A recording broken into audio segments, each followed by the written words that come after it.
বাবা, বন্ধুরে ঈদের দাওয়াত দিতে গেলাম। সাবধানে যেও। আচ্ছা।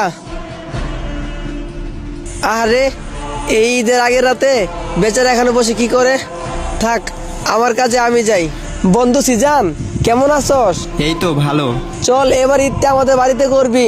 না রে বন্ধু, আমাদের এবার কুরবানি দিবে তো, আব্বুর সাথে কাজে হেল্প করতে হবে। ও আচ্ছা, থাক তাহলে। বন্ধুদের বাড়ি থেকে আসতে আসতে রাত হয়ে গেল। বাবা কি না কি বলে আল্লাহ জানে।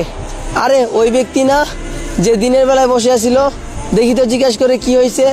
ওই ভাই, কি হয়েছে আপনার? সারাদিন কত মানুষই এই রাস্তা দিয়ে যাইতাছে, কিন্তু কেউ আমারে জিজ্ঞেস করে নাই। আচ্ছা, আমাকে বলেন কি হয়েছে। আমার কেউ নাই, আমার মা ছাড়া। কিন্তু আমার কপাল খারাপ। কালকে আমার মা আমার জন্য মার্কেট করতে গেছিল, যাওয়ার পথে রাস্তায় দুর্ঘটনায় মারা যায়। ও আচ্ছা, আপনি মন খারাপ করেন না। চলেন, আপনি আমাদের বাড়িতে থাকবেন এখন থেকে। আসেন, এটা আমাদের ঘর, এখানে বসেন। বাবা, ও বাবা। এত রাত করলি কেন? বাবা, একটা অসহায় ভাইকে বাড়িতে আনছি। এই ব্যাপারটা অনেক ভালো হয়েছে। আচ্ছা বাবা, আমি মার্কেটে গেলাম ওই ভাইয়ের জন্য মার্কেট করতে। আচ্ছা, তাহলে যা।